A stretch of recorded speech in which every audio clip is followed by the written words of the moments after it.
नमस्ते, स्वागत छ यहाँहरुलाई मेरो च्यानलमा। आज म यहाँहरुलाई मटन मसला बनाएर देखाउँछु।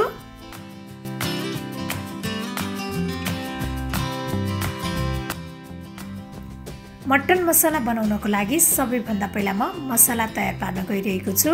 यसको लागि मैले प्यानमा राखे 1 चम्चा जीरा, धनिया, आधा चम्चा सौंफ अनि ज्वानो, त्यस्तै मैले यो सुकेको खुर्सानी पनि राखे। अब यो सबैलाई एकैछिन भुट्नु पर्छ। मसला राम्रोसँग भुटिसकेको छ। अब यसमा मैले राखे ल्वाङ, जायफल, मरिच, दालचिनी र सुकुमेल। अब यसलाई पनि यही मसलामा राखेर हल्का तताउने। यो रेडी भइसकेको छ। मैले यसलाई एउटा प्लेटमा राखे। अब यो सबैलाई पिस्नु पर्छ। हाम्रो यो मसला रेडी भइसकेको छ। त्यसपछि मैले कराई बसालेको छु। अब यसमा तोरीको तेल राख्ने। अब यसमा 5 फोरन फुराउने। अब यो तेजपत्ता पनि फुराउने। अब यसमा मैले राखे यो प्याज। यसलाई चाहिँ एकैछिन भुट्नु पर्छ। प्याजलाई एकैछिन भुटिसकेपछि मैले यसमा पिसेको अदुवा लसुन पनि राखे। अब यसमा यो खसीको मासु पनि राख्ने।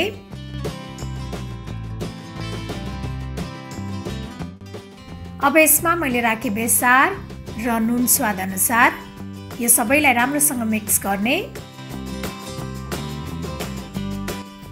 अब यसलाई कभर गरेर मधुरो आँचमा 15 देखि 20 मिनेटसम्म पकाउनु पर्छ।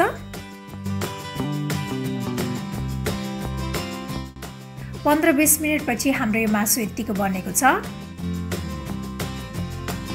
त्यसपछि अब यसमा अघि हामीले पिसेर राखेको मसला राख्ने। अब यसलाई मसलासँग एकैछिन भुट्ने। त्यसपछि मैले यो मसिनो पारेर काटेको टमाटर पनि राखे।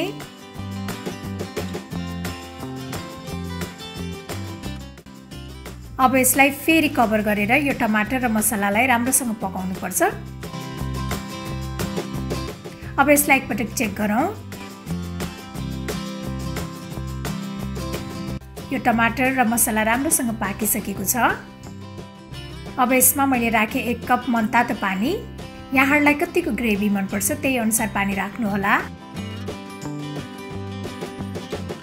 अब यसलाई राम्रोसँग उम्लिन दिनु पर्छ।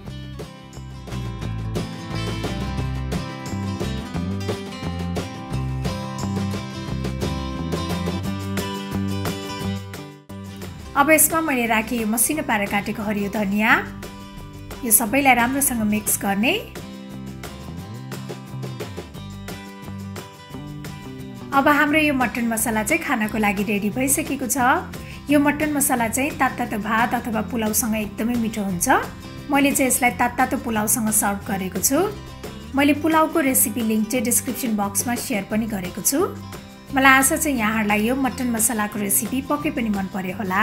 र मेरो अरु यस्तै रेसिपीहरुको लागि प्लिज मेरो च्यानललाई सब्स्क्राइब गरिदिनु होला। र मेरो भिडियोलाई लाइक, शेयर र कमेन्ट गर्न पनि नभुल्नु होला है। Thank you for watching. Bye bye.